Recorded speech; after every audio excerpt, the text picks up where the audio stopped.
texto base para a ministração das ministrações, inclusive as ministrações da quinta-feira, se encontra em Mateus capítulo 24, o capítulo inteiro. Você pode levantar a sua mão. Eu lamento, vocês ainda não tenham lido, porque a leitura está fazendo parte.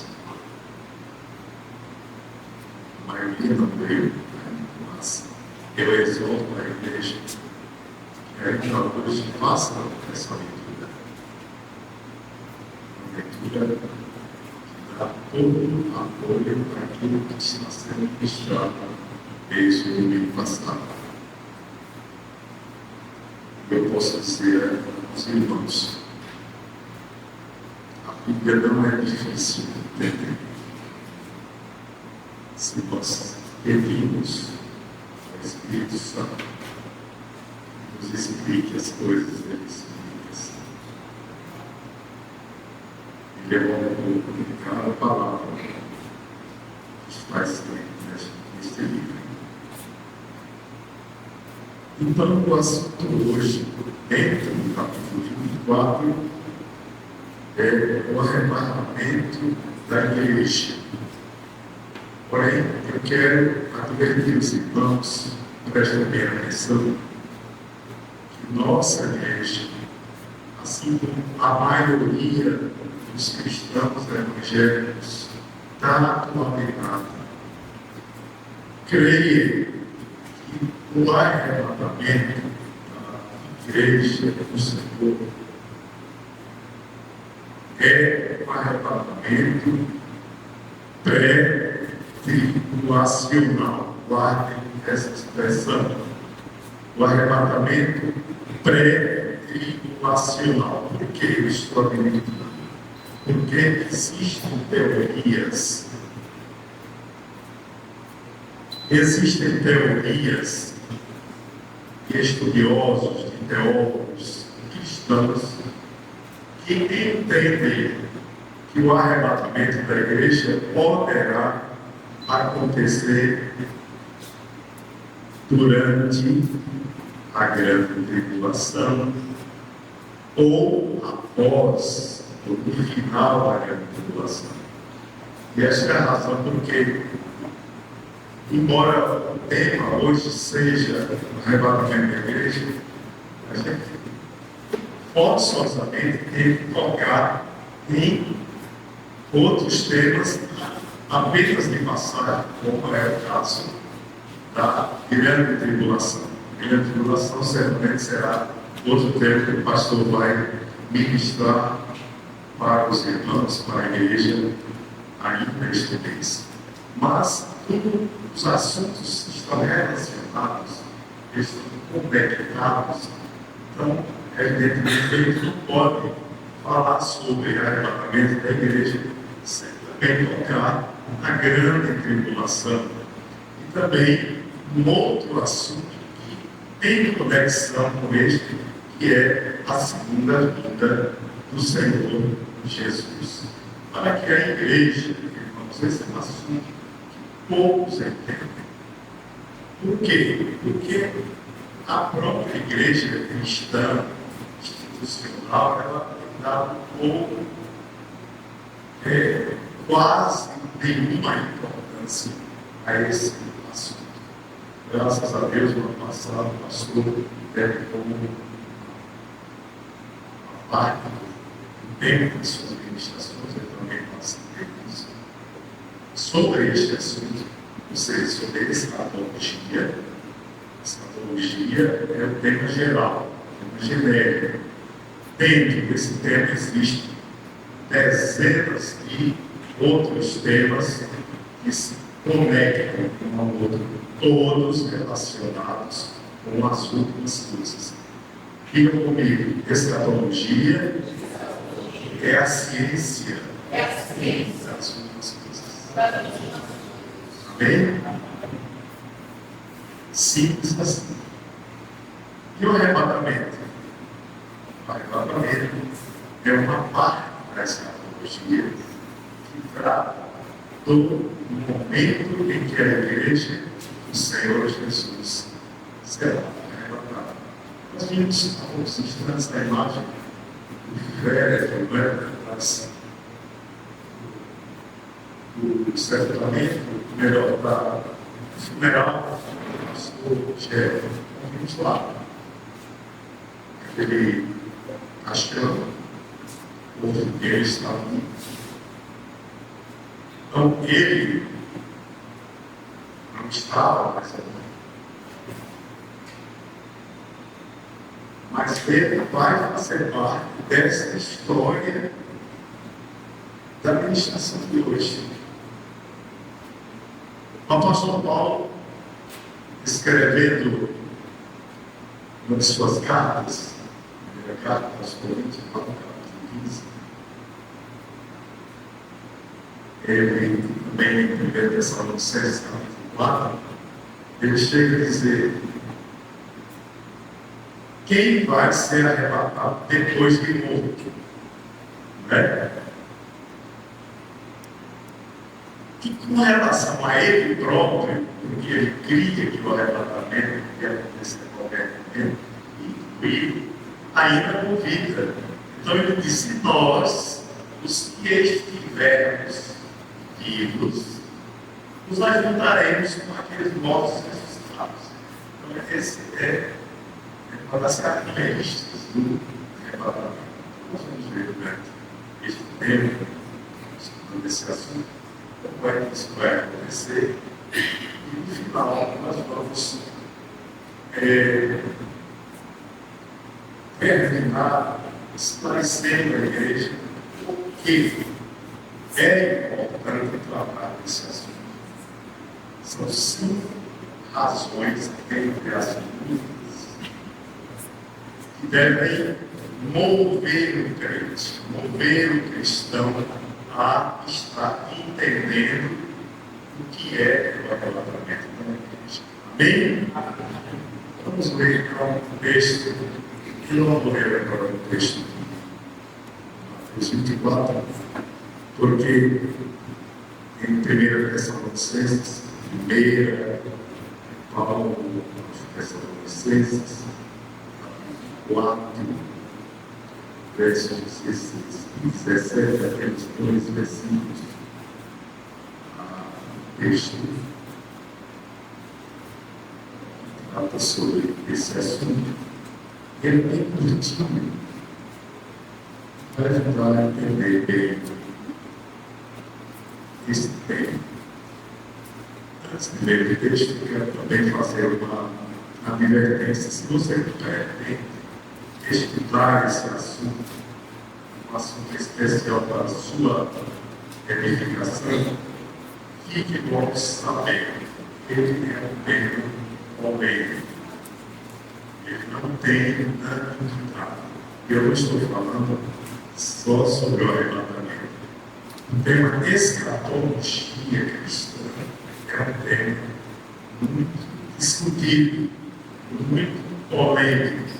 Muitos pensam de um jeito, muitos pensam de outro jeito, mas eu quero dizer uma coisa importante: isso não vai mudar a sua situação. Você é salvo independentemente da maneira que está a respeito desse assunto.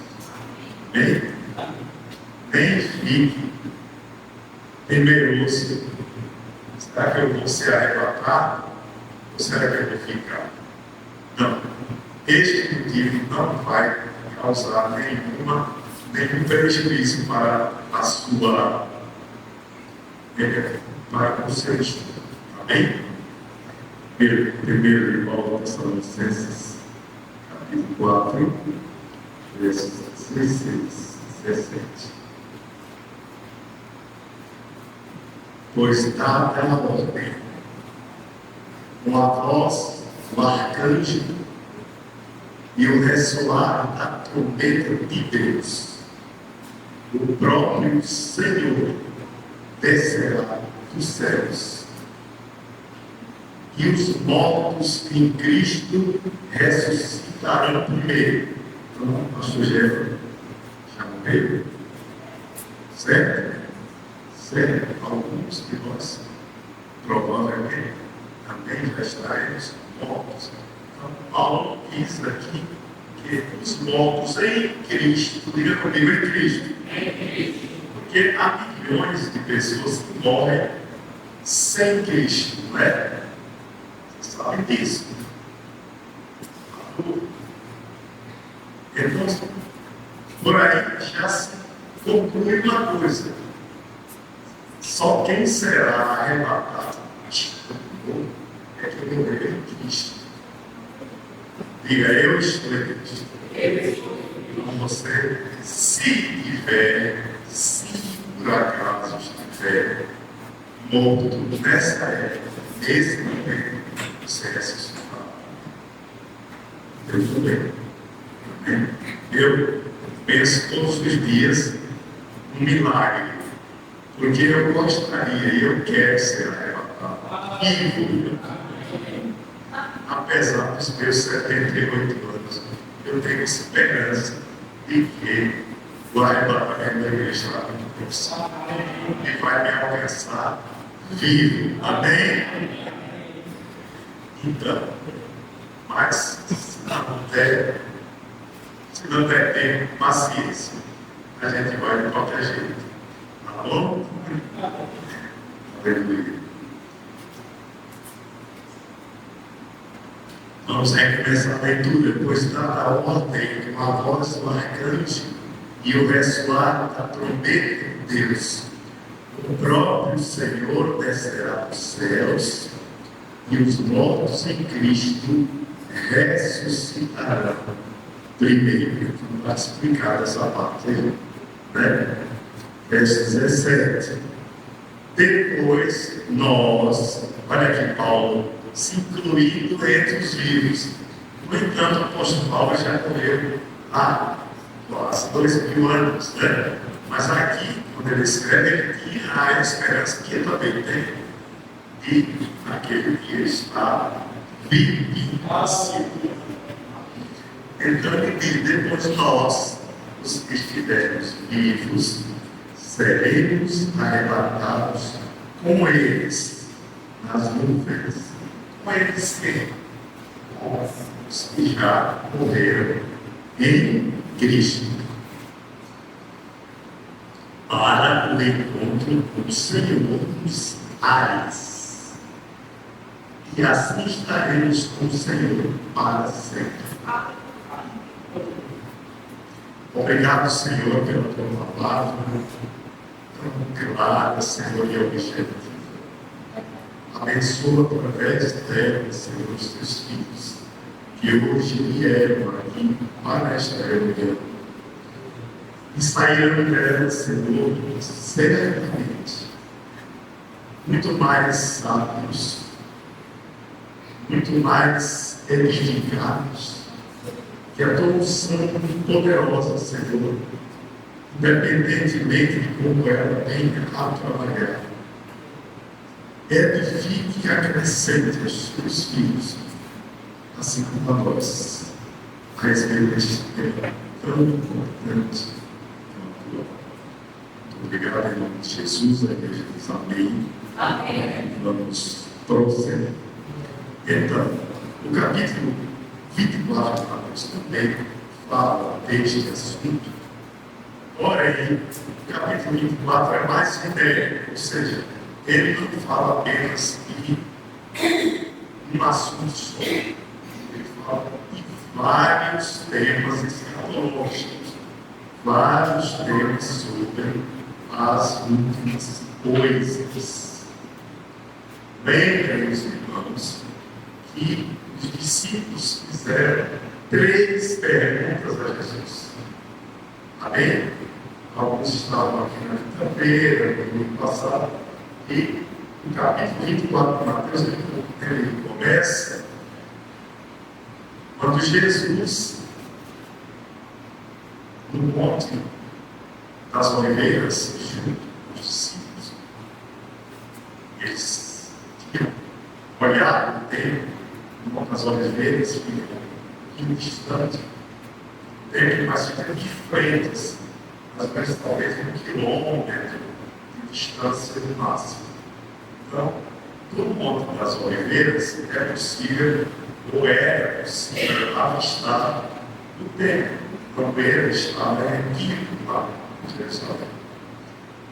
Hoje só existem as ruínas do templo por conta da destruição provocada pelo exército romano no ano 70 da nossa época. Mas Jesus olha para o templo e profetiza sobre esse templo maravilhoso que vocês estão vendo aí, é uma verdadeira estrutura de engenharia do templo de Jerusalém. E esse templo, disse Jesus, vai ser destruído, não vai sobrar nada. E então os discípulos ficaram espantados com aquela profecia e perguntaram a Jesus 3 coisas. Estão lembrados? Perguntou quando aconteceria essas coisas, aos sinais, não quer lembrar isso? Não quer lembrar também?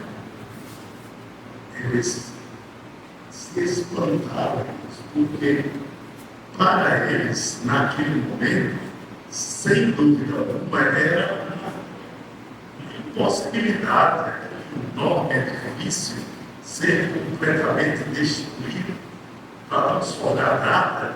Ele disse, Jesus sai do templo enquanto caminhava, seus discípulos aproximaram-se dele para lhe mostrar as construções do templo. Jesus disse, vocês estão vendo tudo isto? Eu lhes garanto que não ficará aqui pedra sobre pedra, serão todas derrubadas.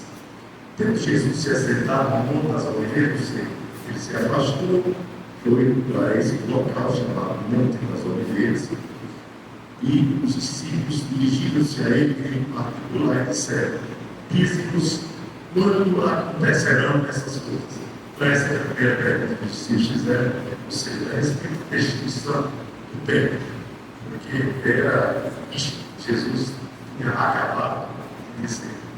Às vezes Jesus responde também a mais duas perguntas. Diz-nos quando acontecerão essas coisas e qual será o sinal da tua vinda. E a terceira, o sinal do fim dos tempos. Aqui, quando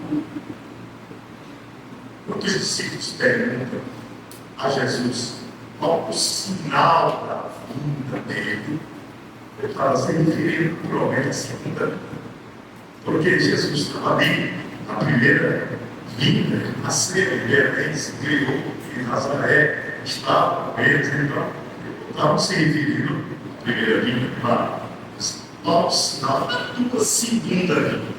Porque esse é um assunto que eles já conheciam Jesus, já sabiam, já tinham feito. Mas eu quero dizer que o arrebatamento da igreja não é a segunda vinda de Jesus. Isso nós mencionamos na quinta-feira passada. Não é. A segunda vinda de Jesus só se dará após o arrebatamento, após a grande tribulação. Não tem nada a ver com o arrebatamento. Fiquem bem espertos. Esse assunto é complexo. Das ferramentas. Então, veja que os discípulos fazendo a terceira pergunta dizem: e qual será o sinal do fim dos tempos? Então, eles tinham ciência, consciência, de que estavam tratando de 3 assuntos diferentes que iriam ocorrer em tempos diferentes. Amém? Então, o assunto de hoje da igreja é o primeiro tema que vai ocorrer em um tempo determinado. A grande tribulação é subsequente, ou seja, depois. Não há confusão.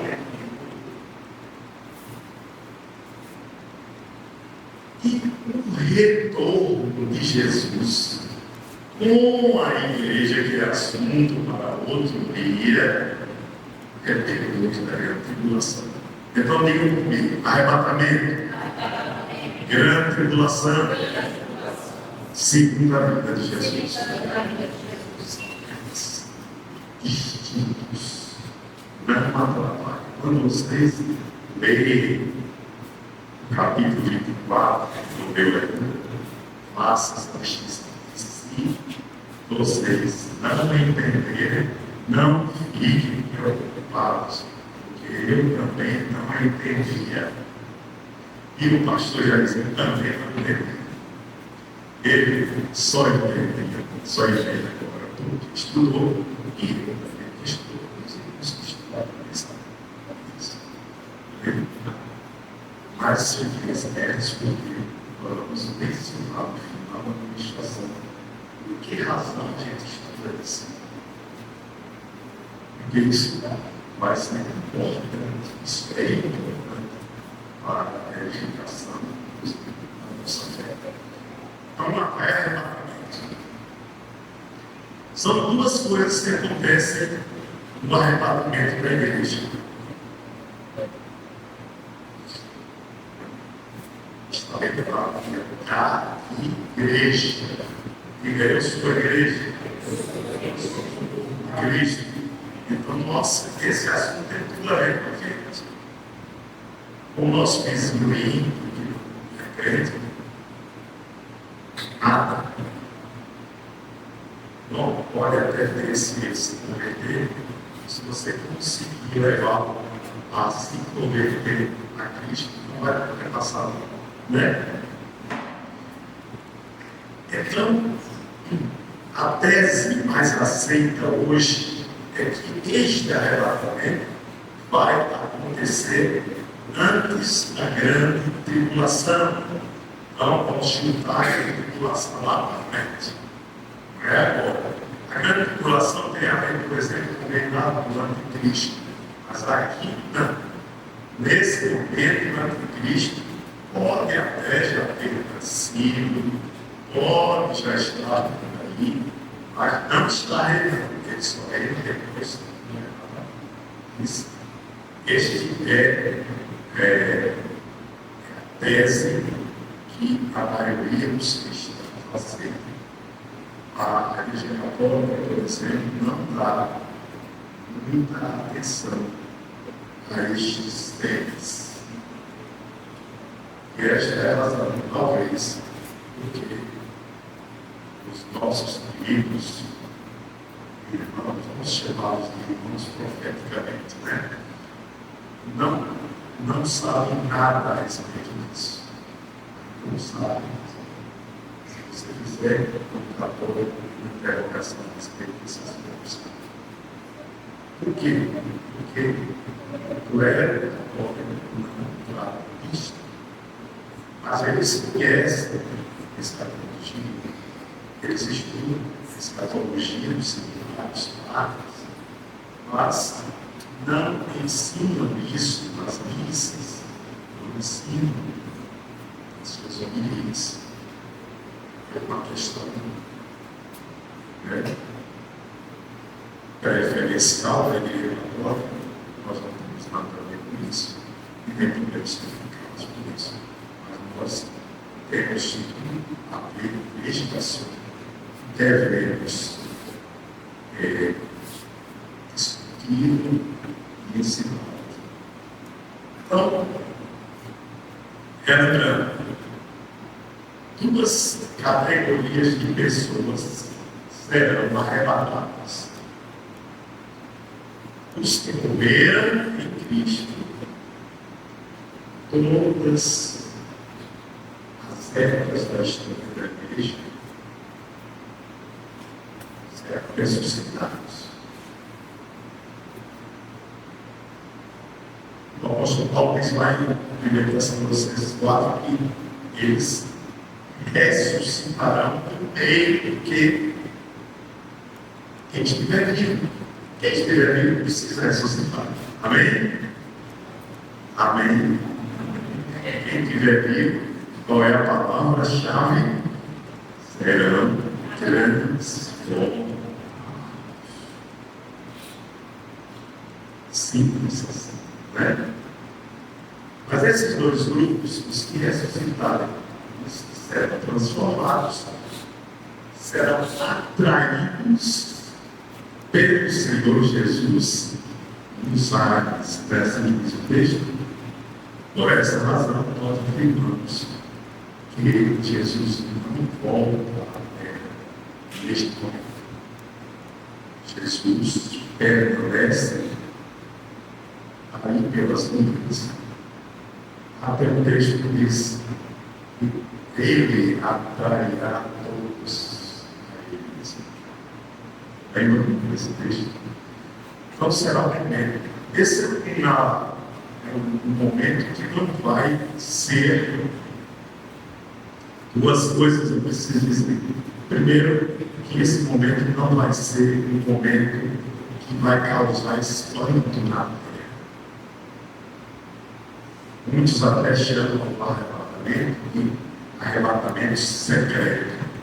Ele não vai chamar a atenção das pessoas. Eventualmente, vamos abrir exceções. Por exemplo, este homem aqui é um policial militar. Vamos supor que naquele momento ele esteja dirigindo uma viatura da polícia, correndo atrás do bandido, e de repente o policial desaparece, o revólver cai de um lado, a farda cai para o outro.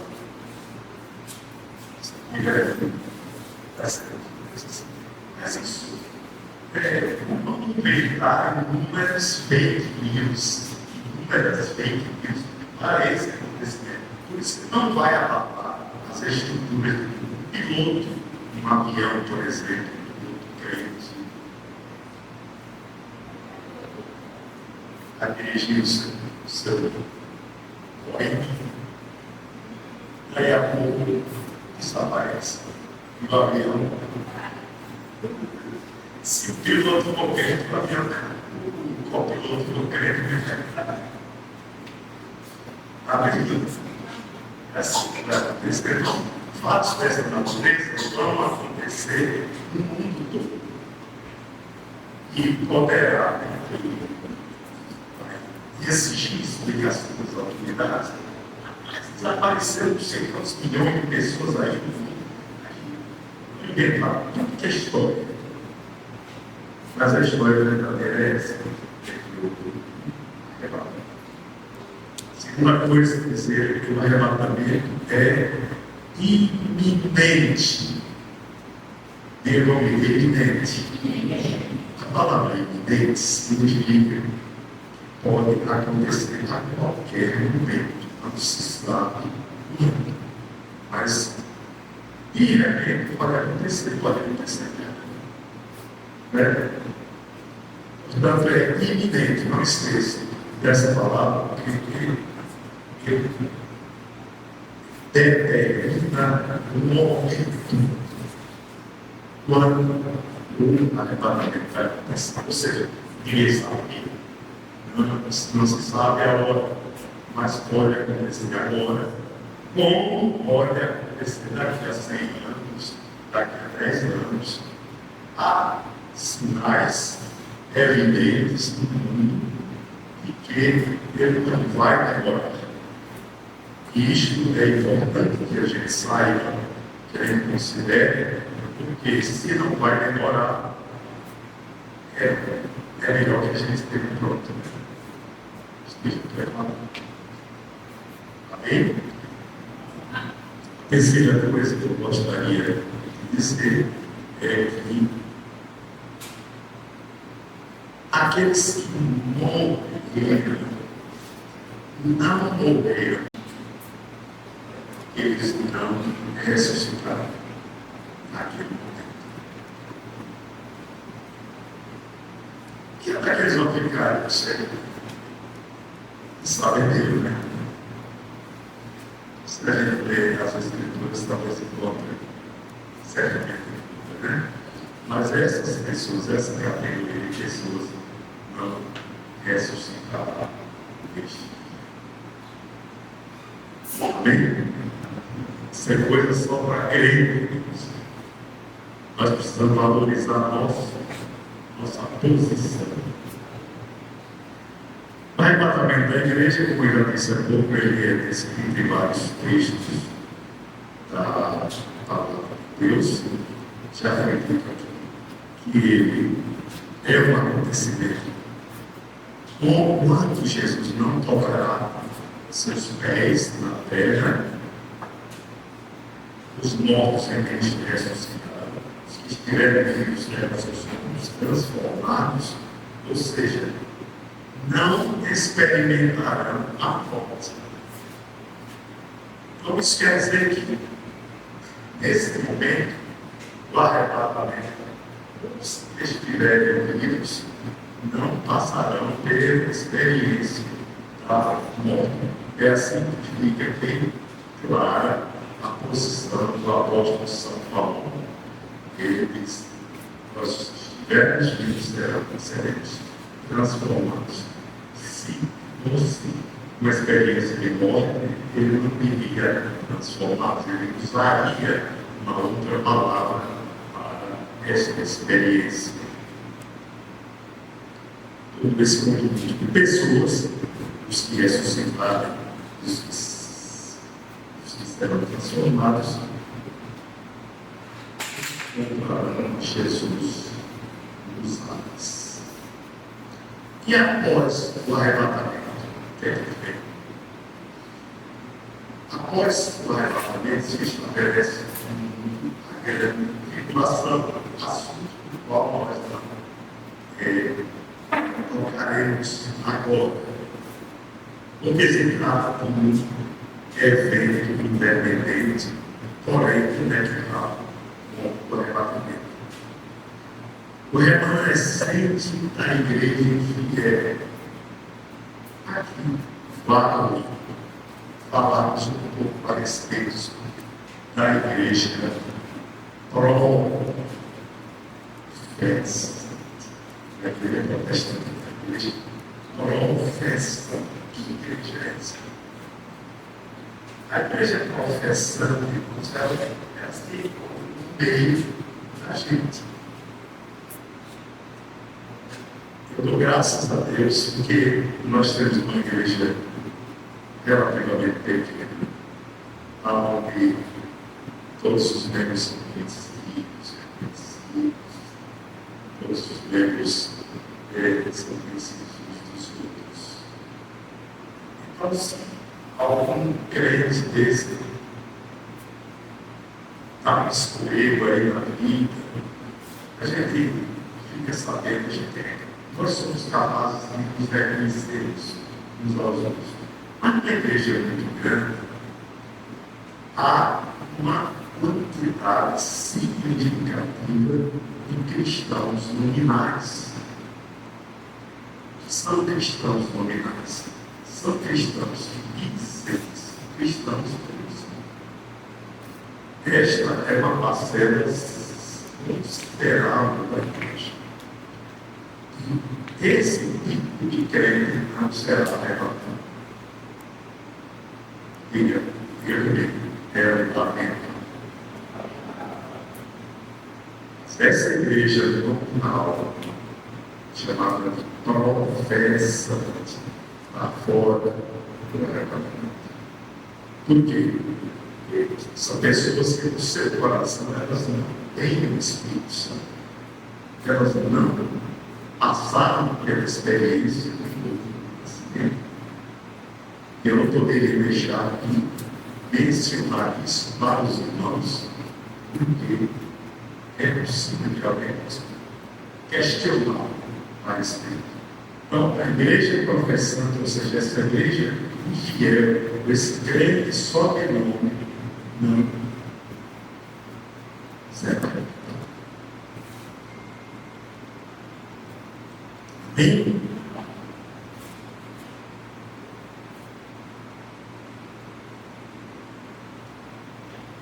Número 2.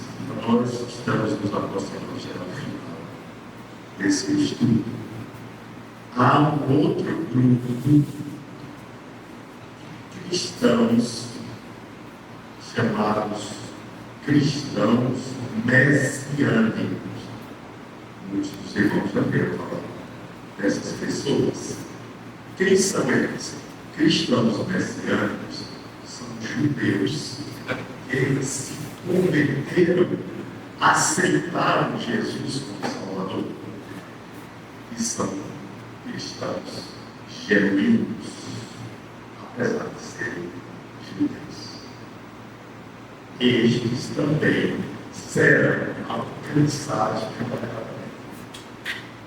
porque eles passaram desta situação de apenas judeus tutelados pela lei para crentes tutelados pela graça. Então, é um grupo, não é muito expressivo. Talvez hoje em Israel exista uns 10, 12 mil judeus messiânicos e outros espalhados pelo mundo. Mas esses cristãos serão alcançados pelo arrebatamento. E com relação aos outros israelitas, eles serão arrebatados ou eles ficarão? A Bíblia nos ensina que eles ficarão. Aliás, todo o sofrimento, toda a perseguição, da grande tribulação que é o momento seguinte, vai praticamente se dirigir contra Israel. Os israelitas serão as maiores vítimas da grande tribulação. Claro que essa tribulação vai alcançar quase todos os países do mundo, porém, notadamente, Israel será o foco da grande tribulação. Isso nós vamos explicar no dia que ele ministrar a respeito do assunto. Então, aí nós podemos incluir os judeus messiânicos que estarão sendo arrebatados, porém, os israelitas não messiânicos, esse é um grande problema do povo judeu, ou do povo israelita. A palavra diz em João capítulo 12, um texto emblemático, um texto muito conhecido, que deve, sem dúvida alguma, nos orgulhar, nos santuários. Porque diz assim, que Jesus veio para os que eram seus. Quem eram eles? Os judeus. Mas eles não houve receber. Claro que houve quem recebesse, né? Os discípulos, os primeiros cristãos eram judeus, que receberam a Jesus como o Messias, o seu Messias. Mas a maioria esmagadora do povo israelita não crê que Jesus é Cristo. Por isso que o versículo está dizendo: mas a todos quantos o receberam e creram no seu nome, deu-lhes o poder de se tornarem filhos de Deus. Diga, isto é comigo. Lamentavelmente, a grande esmagadora maioria dos judeus, dos israelitas, estão afastados desta cobertura cristã, exatamente porque ainda estão esperando o Messias. Quando na verdade eles já vêm. E terminando, irmãos, Nós enumeramos aqui 5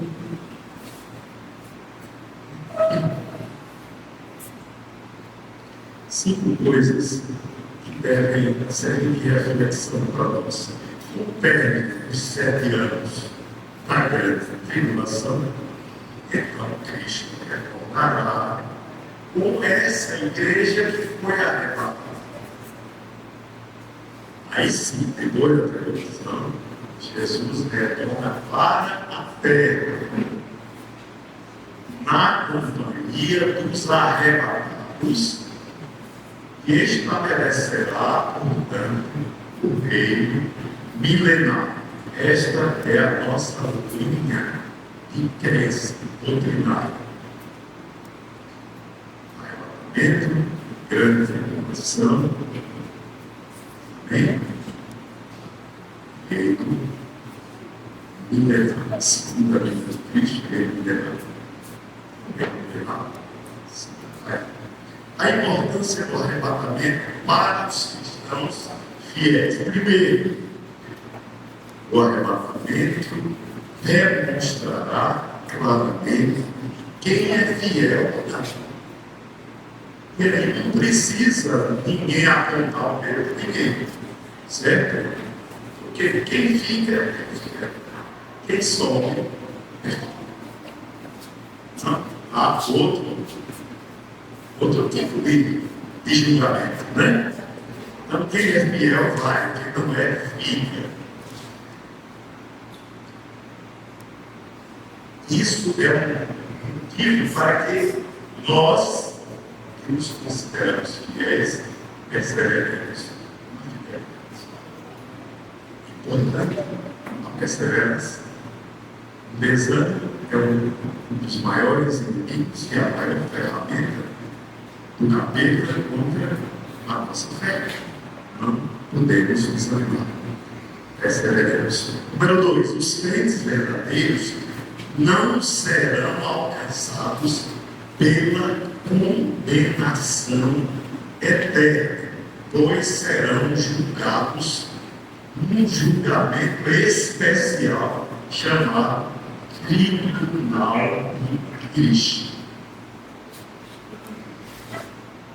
Para aqueles que entendem o grego, esse tribunal, ele julgará os crentes fiéis e é chamado de Pema, P-E-M-A.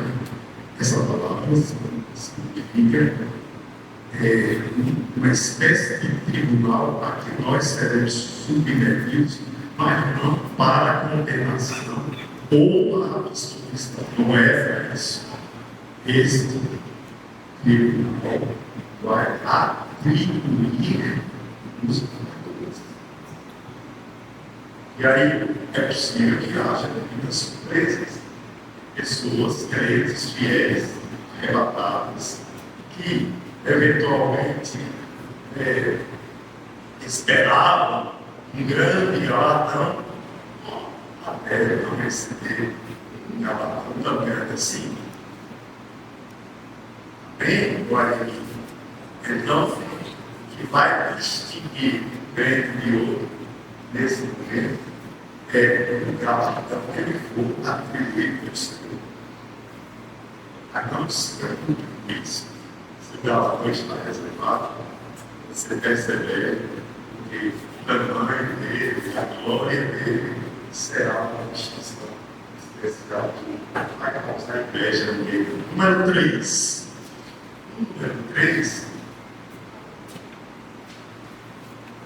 O arrebatamento consolida a vitória sobre o mal. Amém?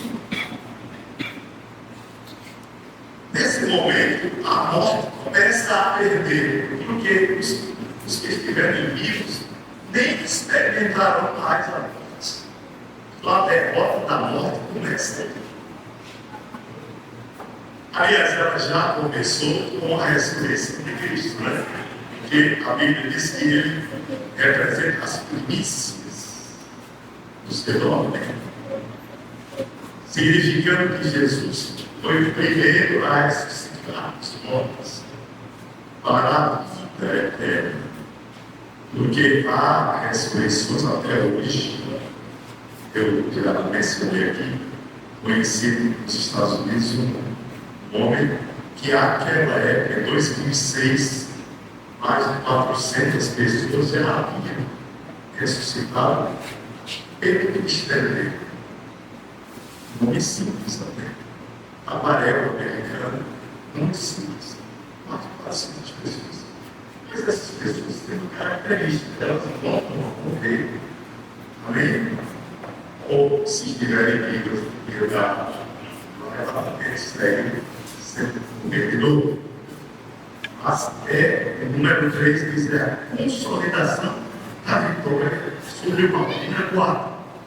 O arrebatamento fortalece a esperança de que vale a pena servir ao Deus que recompensa. Então, se nós, por acaso, eventualmente tiver alguma dúvida sobre por que sermos crentes, será que estamos perdendo tempo? De jeito nenhum, irmãos.